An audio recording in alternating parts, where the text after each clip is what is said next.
His name was Ryan Calloway, 29 years old, Portland, Oregon. He died on March 4th, 2023.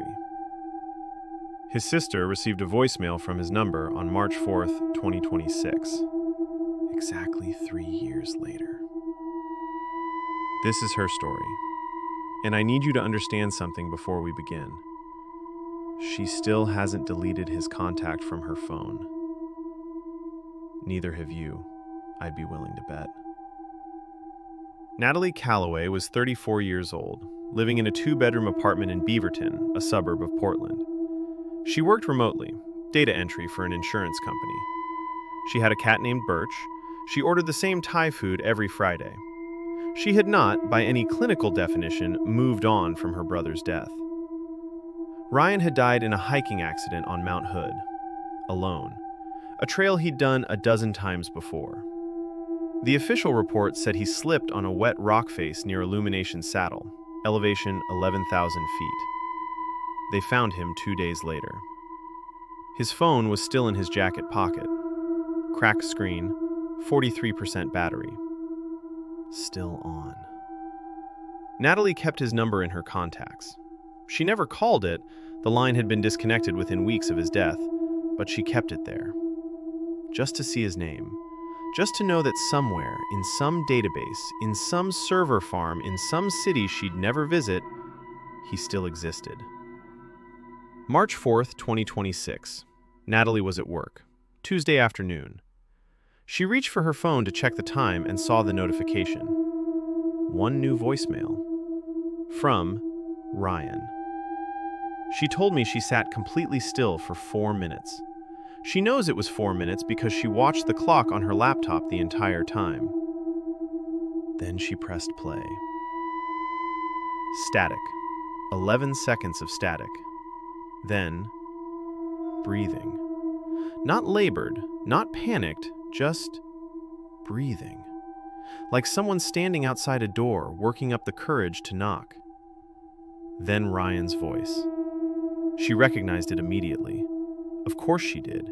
She had his voice memorized, the way it went slightly higher when he was excited, the way he always cleared his throat before saying something serious. He cleared his throat. And then he said, very quietly, "Nat, I don't have a lot of time. I need you to check the trailhead." The voicemail ended. 41 seconds total. Natalie called her mother. Her mother told her it was a glitch. Phone companies recycle numbers. Someone else must have gotten Ryan's old number by now. It was a coincidence. It was nothing. Natalie called the carrier. The carrier confirmed. Ryan's number had never been reassigned. It had been disconnected in April of 2023 and had remained unallocated ever since. 3 years. The number had belonged to no one. And yet, she listened to the voicemail 40 times that night. She sent it to 2 audio engineers she found online. Both confirmed. The voice was consistent with a male in his late 20s. No digital distortion consistent with AI synthesis. No obvious editing artifacts. One of them sent her a follow-up email at 2 a.m. He said, "I don't know what to tell you, but in the background, barely audible, you have to boost the frequencies significantly. There's wind. Specifically, the kind of low-frequency resonance you get at high altitude." Mount Hood. Elevation 11,000 feet. Wind. Natalie drove to Mount Hood the next morning. She didn't tell anyone. She just got in her car at 5 a.m. with a flashlight, her phone, and her brother's old hiking jacket, the one the Rangers had returned to her mother in a plastic bag. She told me she wore it because she thought it might help her think clearly. I think she wore it because she needed him close. She reached Illumination Saddle by midday. The trailhead Ryan used was marked with a small cairn. Hikers had been leaving stones there since the accident. A quiet, unofficial memorial. She checked around the cairn, under the stones, along the path edge. Nothing. She was turning back when her phone buzzed. Voicemail. From Ryan. She was standing at 11,000 feet. There was no cell service. There had been no cell service for the last 2 miles of trail. Her phone showed 0 bars. 0 bars. And a voicemail. She pressed play. His voice again, closer this time, like he was standing next to her. "You're warm, Nat. Look down. Not at the trail, at the rock, the one that looks like a chair." She found it, 20 feet off the path. A flat-topped boulder, roughly chair-shaped, half hidden by a pine. Underneath it, packed in tight against the stone, a waterproof bag. Inside the bag, a notebook, Ryan's handwriting, 40 pages, dated entries, the last 3 months before his death. And a note on the final page, written larger than the rest, like he'd pressed down hard with the pen.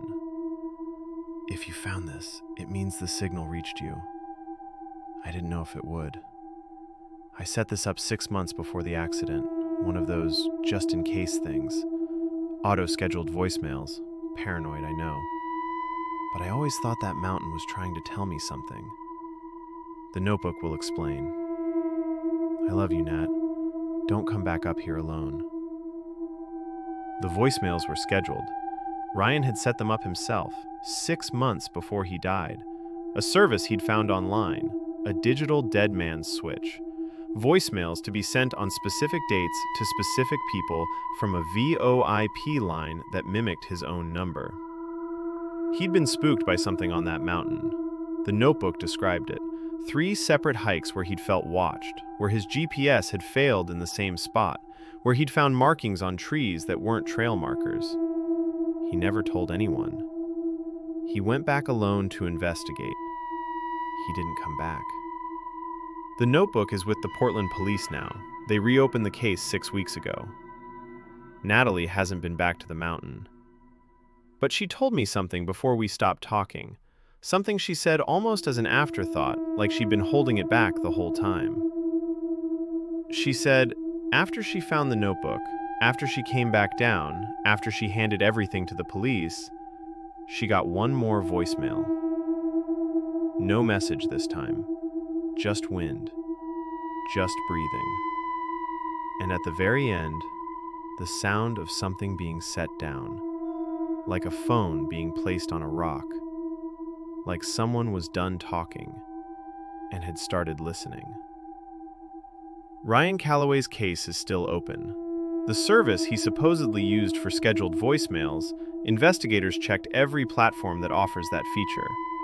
None of them support VoIP spoofing of a disconnected number. None of them. This has been Mr. Dread. Check your voicemails. If you made it this far, you're already one of us. Every story you just heard, there are dozens more waiting in the dark. Locked doors, empty houses, things that shouldn't exist, but do. Subscribe to Mr. Dread, not because I'm asking, because something out there already knows you're watching. Hit that bell. Join the ones who don't look away. I'll be waiting.